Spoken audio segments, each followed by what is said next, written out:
Hi students, welcome back to auditing class. As in previous video lecture, I am discussing about the classification of audit. So already I have discussed about the two classification of audit.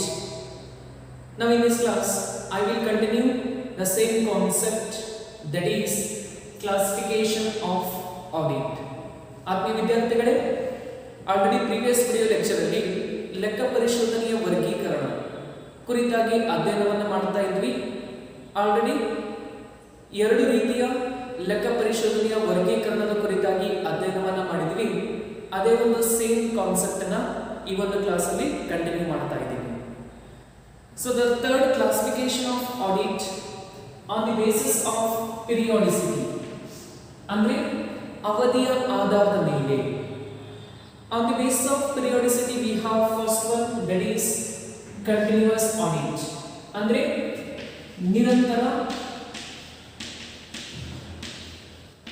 ಲೆಕ್ಕ ಪರಿಶೋಧನೆ. So already we have discussed about the meaning, advantages and disadvantages of continuous audit. Previous class ಅಲ್ಲಿ ಇದರ ಬಗ್ಗೆ ಅರ್ಥ, ಅನುಕೂಲತೆ ಮತ್ತು ಅನಾನುಕೂಲತೆಗಳ ಕುರಿತಾಗಿ ನಾನು ಎಕ್ಸ್ಪ್ಲೇನ್ ಮಾಡಿದ್ದೀನಿ. Now the second type of audit which is classified on the basis of periodicity, ಅವಧಿಯ ಆಧಾರದ ಮೇಲೆ ಬರ್ತಕ್ಕಂಥ ಎರಡನೇ ರೀತಿಯ ಲೆಕ್ಕ ಪರಿಶೋಧನೆ, that is final audit, ಅಂದ್ರೆ ಅಂತಿಮ ಲೆಕ್ಕ ಪರಿಶೋಧನೆ ಅಂತ ಕರೀತೀವಿ ಕನ್ನಡದಲ್ಲಿ. So what exactly the final audit stands for? So here the final audit begins when the accounting work ends.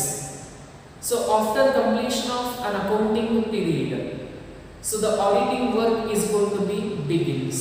That is called the final audit. Generally, each and every organization we are going to verify all the prepared financial statements with an auditor at the end of accounting year. So let us see what the final audit says.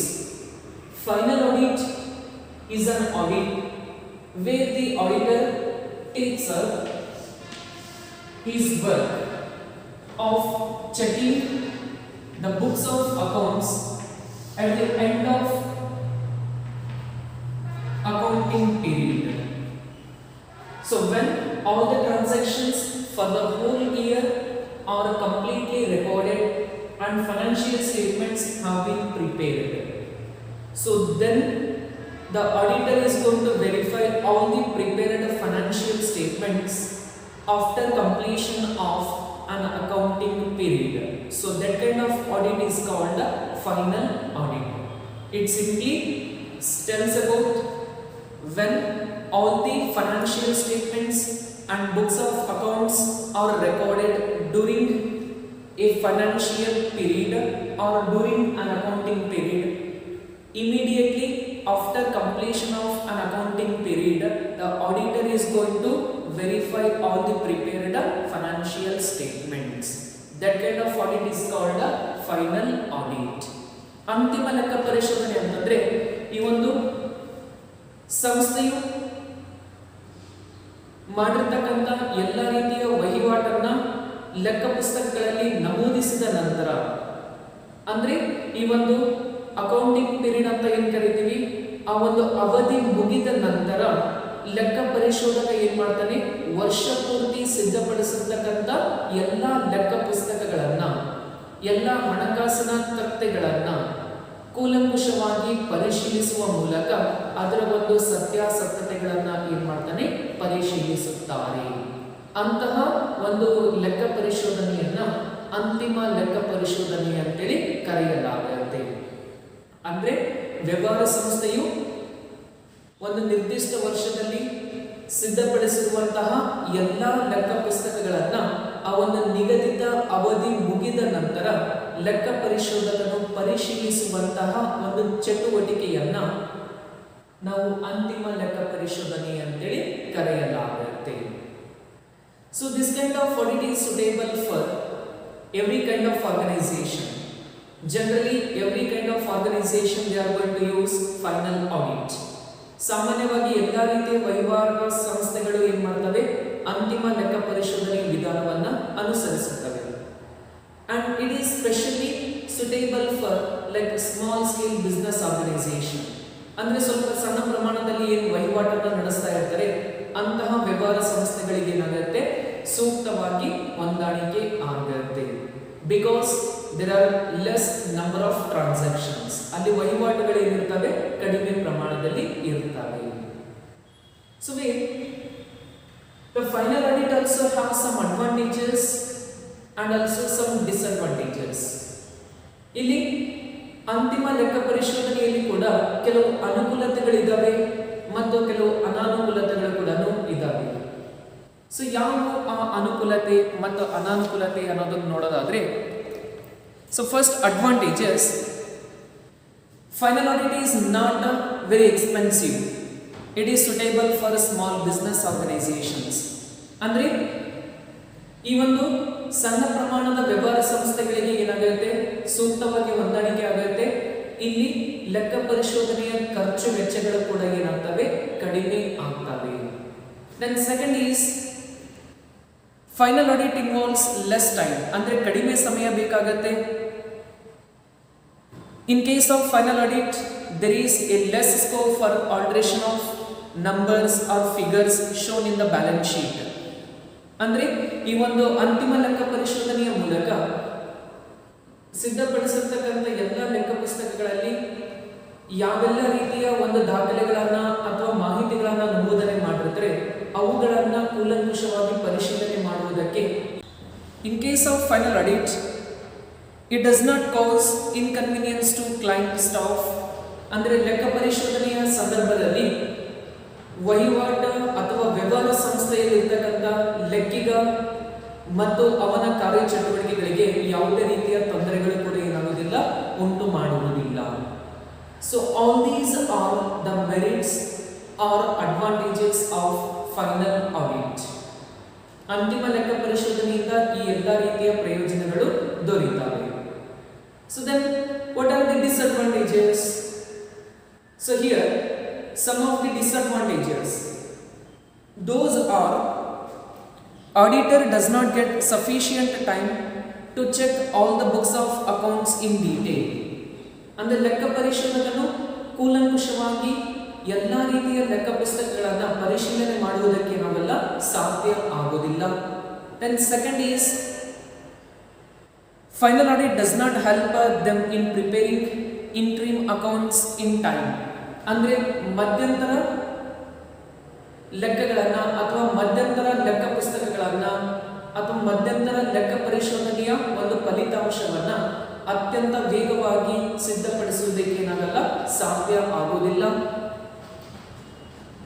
It does not possible for the accountant to present the audited financial statements to the owners of the business immediately after the closing of accounting year.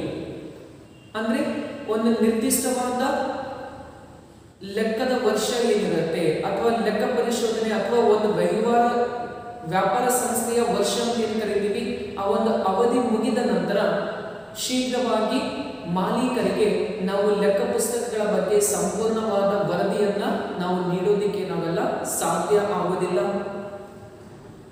The next, auditor does not get any opportunity to familiarize himself with the aspect of the client's business. ಅಂದ್ರೆ ಅಂತಿಮ ಲೆಕ್ಕ ಪರಿಶೋಧನೆಯಲ್ಲಿ auditor ಅಂದ್ರೆ ಲೆಕ್ಕ ಪರಿಶೋಧಕರು ವ್ಯಾಪಾರ ಸಂಸ್ಥೆಯ ಸಿಬ್ಬಂದಿಯವರೊಂದಿಗೆ ಅತ್ಯಂತ ವೇಗವಾಗಿ ಮತ್ತು ಅಷ್ಟೇ ಪರಿಣಾಮಕಾರಿಯಾಗಿ ಅವರ ಜೊತೆ ಮಾಹಿತಿಗಳನ್ನು ವಿನಿಮಯ ಮಾಡಿಕೊಳ್ಳೋದಕ್ಕೆ ಏನಾಗುವುದಿಲ್ಲ, ಸಾಧ್ಯ ಆಗುವುದಿಲ್ಲ. So all these are about the demerits or disadvantages of final audit. ಇವಿಷ್ಟು ಏನು ಅಂತಂದ್ರೆ ಅಂತಿಮ ಲೆಕ್ಕ ಪರಿಶೋಧನೆಯಿಂದ ದೊರೆತಕ್ಕಂಥ ಒಂದು ಸಮಸ್ಯೆಗಳು ಅಥವಾ ಅಂತಿಮ ಲೆಕ್ಕ ಪರಿಶೋಧನೆಯಲ್ಲಿ ಇರತಕ್ಕಂಥ ಸಮಸ್ಯೆಗಳು ಆಗಿದ್ದಾವೆ. The next type of audit on the basis of periodicity. ಅವಧಿಯ ಆಧಾರದ ಮೇಲೆ ಬರ್ತಕ್ಕಂಥ ಮತ್ತೊಂದು ರೀತಿಯ ಲೆಕ್ಕ ಪರಿಶೋಧನೆ, ದಟ್ ಈಸ್ ಇಂಟ್ರಿಮ್ ಆಡಿಟ್, ಅಂದ್ರೆ ಮಧ್ಯಂತರ ಲೆಕ್ಕ ಪರಿಶೋಧನೆ ಅಂತ ಕರೀತೀವಿ. So here an interim audit is a type of audit which is conducted in between two annual audits, and the purpose of conducting this kind of audit is to get the interim reports and also is to decide the declaration of interim dividend to the shareholders. ಅಂದ್ರೆ ಮಧ್ಯಂತರ ಲೆಕ್ಕ ಪರಿಶೋಧನೆ ಅಂತಂದ್ರೆ 2 ವರ್ಷದ ಲೆಕ್ಕ ಪರಿಶೋಧನೆಯ ನಡುವೆ ಅಥವಾ 2 ನಿಯತಕಾಲಿಕ ಅಥವಾ 2 ವಾರ್ಷಿಕ ಲೆಕ್ಕ ಪರಿಶೋಧನೆಗಳ ನಡುವೆ ಮಾಡುವಂತಹ ಲೆಕ್ಕ ಪರಿಶೋಧನೆಗೆ ಮಧ್ಯಂತರ ಲೆಕ್ಕ ಪರಿಶೋಧನೆ ಎನ್ನುವರು. ಇದರ ಒಂದು ಪ್ರಮುಖವಾದ ಉದ್ದೇಶ ಏನು ಅಂತಂದ್ರೆ ಮಧ್ಯಂತರ ಲೆಕ್ಕ ಪರಿಶೋಧನೆಯ ವರದಿಯನ್ನು ಪಡೆಯುವುದು, ಆ ಒಂದು ವರದಿಯ ಆಧಾರದ ಮೇಲೆ ಷೇರುದಾರರಿಗೆ ಮಧ್ಯಂತರ ಲಾಭಾಂಶವನ್ನ ನಿರ್ಧರಿಸುವ ಒಂದು ಉದ್ದೇಶವನ್ನ ಹೊಂದಿರುತ್ತೆ. ಆದ್ದರಿಂದ 2 ನಿಯತಕಾಲಿಕ ಲೆಕ್ಕ ಪರಿಶೋಧನೆಗಳ ನಡುವೆ ನಡೆಯುವ ಲೆಕ್ಕ ಪರಿಶೋಧನೆಯನ್ನ ಮಧ್ಯಂತರ ಲೆಕ್ಕ ಪರಿಶೋಧನೆ ಅಂತೇಳಿ ಕರೆಯಲಾಗುತ್ತೆ. So it's very simple. Interim audit is one which is conducted in between 2 annual audits. The main purpose is to get interim report, based on that to decide and declare interim dividend to the shareholders. That is about the third interim dividend or interim audit. Then fourth is occasional audit, ಅಂದ್ರೆ ಸಂದರ್ಭೋಚಿತ ಲೆಕ್ಕ ಪರಿಶೋಧನೆ ಅಂತ ಕರೀತೀವಿ. So the word itself says like occasional, means it is not regular. So here an audit which is not regular in nature, an audit which is not regular type, and it is conducted whenever the necessity arises. So whenever the necessity arises, the audit is going to be conducted. So that is called occasional audit. ಇಲ್ಲಿ ಸಂದರ್ಭೋಚಿತ ಲೆಕ್ಕ ಪರಿಶೋಧನೆ ಅಂತಂದ್ರೆ ಲೆಕ್ಕ ಪರಿಶೋಧನೆಯಿಂದಾಗುವ ಕೆಲವು ಲಾಭಗಳನ್ನು ಅಥವಾ ಪ್ರಯೋಜನಗಳನ್ನು ಪಡೆಯಲು ಅಥವಾ ಯಾವಾಗಲಾದರೂ ಒಮ್ಮೆ ಲೆಕ್ಕ ಪರಿಶೋಧನೆಯನ್ನು ಮಾಡಿಸಿದರೆ ಅದನ್ನು ಸಂದರ್ಭೋಚಿತ ಲೆಕ್ಕ ಪರಿಶೋಧನೆ ಎನ್ನುವರು. Say for example, admission of a new partner into the business. ಅಂದ್ರೆ ಪಾಲುದಾರಿಕೆ ಸಂಸ್ಥೆಯಲ್ಲಿ ಹೊಸ ಪಾಲುದಾರರನ್ನ ಸೇರಿಸಿಕೊಳ್ಳಬೇಕಾದ್ರೆ so at that time all the financial statements are to be audited by an auditor. ಅಂತ ಸಂದರ್ಭದಲ್ಲಿ ಸಂಸ್ಥೆಯ ಹಣಕಾಸಿನ ಸ್ಥಿತಿಯನ್ನು ತಿಳಿಯಲು ಸಂಸ್ಥೆಯ ಹಣಕಾಸಿನ ಲೆಕ್ಕ ಪುಸ್ತಕಗಳನ್ನು ಲೆಕ್ಕ ಪರಿಶೋಧಕರಿಂದ ಏನ್ ಮಾಡಲಾಗುತ್ತೆ, ಲೆಕ್ಕ ಪರಿಶೋಧನೆ ಮಾಡಿಸಲಾಗುತ್ತೆ. ಅದನ್ನ ನಾವೇನಂತ ಕರಿತೀವಿ, ಸಂದರ್ಭೋಚಿತ. ಅಂದ್ರೆ ಅವಶ್ಯಕತೆ ಇದ್ದಾಗ ಮಾತ್ರ ಏನ್ ಮಾಡ್ತಾರೆ, ಈ ಒಂದು ಲೆಕ್ಕ ಪರಿಶೋಧನೆಯನ್ನ ನಡೆಸುತ್ತಾರೆ. That is called occasional audit, ಸಂದರ್ಭೋಚಿತ ಲೆಕ್ಕ ಪರಿಶೋಧನೆ. Then fourth classification on the basis of scope of audit, ಅಂದ್ರೆ ವ್ಯಾಪ್ತಿಯ ಆಧಾರದ ಮೇಲೆ ಲೆಕ್ಕ ಪರಿಶೋಧನೆಯ ವಿಧಗಳನ್ನು ನೋಡೋದಾದ್ರೆ so there are mainly two types of audit which can be classified on the basis of scope. One is complete audit, then second is partial audit. ಅಂದ್ರೆ ಲೆಕ್ಕ ಪರಿಶೋಧನೆಯ ವ್ಯಾಪ್ತಿಯ ಆಧಾರದಲ್ಲಿ ಪ್ರಮುಖವಾಗಿ 2 ವಿಧಗಳು ಬರ್ತವೆ. ಮೊದಲನೇದಾಗಿ ಪರಿಪೂರ್ಣ ಲೆಕ್ಕ ಪರಿಶೋಧನೆ ಅಥವಾ ಸಂಪೂರ್ಣ ಲೆಕ್ಕ ಪರಿಶೋಧನೆ, ಎರಡನೇದಾಗಿ ಆಂಶಿಕ ಅಥವಾ ಭಾಗಶಃ ಲೆಕ್ಕ ಪರಿಶೋಧನೆ. So let us see what is complete audit. An audit with the full scope of covering the entire organizational statements with no exception is called complete audit. So here an auditor is not have any restriction to check the financial statements, to verify the financial documents which has been produced by the clients or an organization. So here an auditor is going to verify each and every section, each and every departmental accounts, each and every financial statements of the business entity. So that is called the complete audit. ಪರಿಪೂರ್ಣ ಲೆಕ್ಕ ಪರಿಶೋಧನೆ ಅಂತ ಕರೀತೀವಿ. So ಹಾಗಂದ್ರೆ ಸಂಸ್ಥೆಯ ಸಂಪೂರ್ಣ ವ್ಯವಹಾರವನ್ನು ಪರಿಶೋಧನೆಗೆ ಅಳವಡಿಸುವುದೇ ಪರಿಪೂರ್ಣ ಲೆಕ್ಕ ಪರಿಶೋಧನೆಯಾಗಿದೆ. ಇಲ್ಲಿ ಲೆಕ್ಕ ಪರಿಶೋಧನೆಗೆ ಯಾವುದೇ ರೀತಿಯ ನಿರ್ಬಂಧನೆಗಳಿರುವುದಿಲ್ಲ.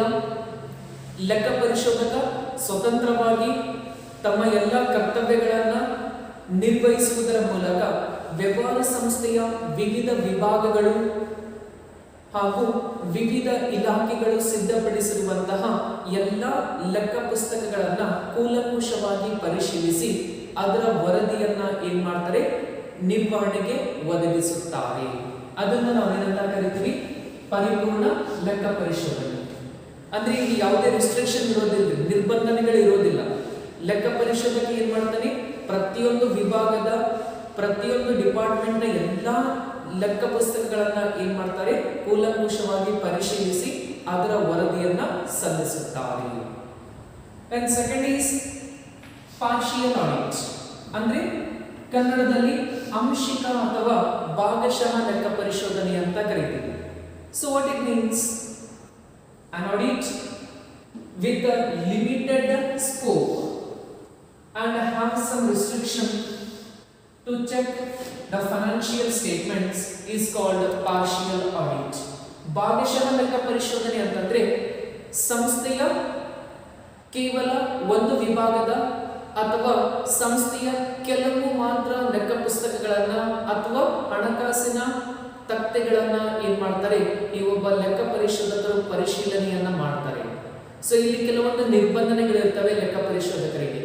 ಅಂದ್ರೆ ಒಂದೇ ವಿಭಾಗದ ಅಥವಾ ಒಂದೇ ಇಲಾಖೆಯ ಲೆಕ್ಕ ಪುಸ್ತಕಗಳನ್ನ ಮಾತ್ರ ಏನ್ ಮಾಡಬೇಕಾಗತ್ತೆ, ಪರಿಶೀಲನೆಯನ್ನ ಮಾಡಬೇಕಾಗತ್ತೆ.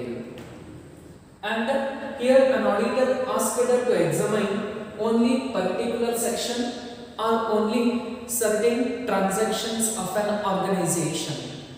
ಅಂದ್ರೆ ಲೆಕ್ಕ ಪರಿಶೋಧಕರಿಗೆ ಏನ್ ಮಾಡ್ತಾರೆ, ಕಂಪನಿಯವರು ಹೇಳ್ತಾರೆ ಒಂದೇ ವಿಭಾಗದ ಅಥವಾ ಕೆಲವು ರೀತಿಯ ವಹಿವಾಟುಗಳನ್ನ ಮಾತ್ರ ಏನ್ ಮಾಡ್ರಿ, ಲೆಕ್ಕ ಪರಿಶೋಧನೆಯನ್ನ ಮಾಡಬೇಕು ಎನ್ನುವ ಒಂದು ಮಾಹಿತಿಯನ್ನ ಮೊದಲೇ ತಿಳಿಸುವ ಮೂಲಕ ಲೆಕ್ಕ ಪರಿಶೋಧನೆಯನ್ನ ನಡೆಸುತ್ತಾರೆ.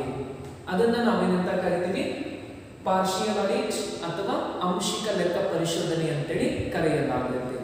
So in complete audit, so the entire organizational financial statements have been verified. In partial audit, only some of the transactions or only particular section of the organization accounts are to be verified by an accountant. So that is called partial audit.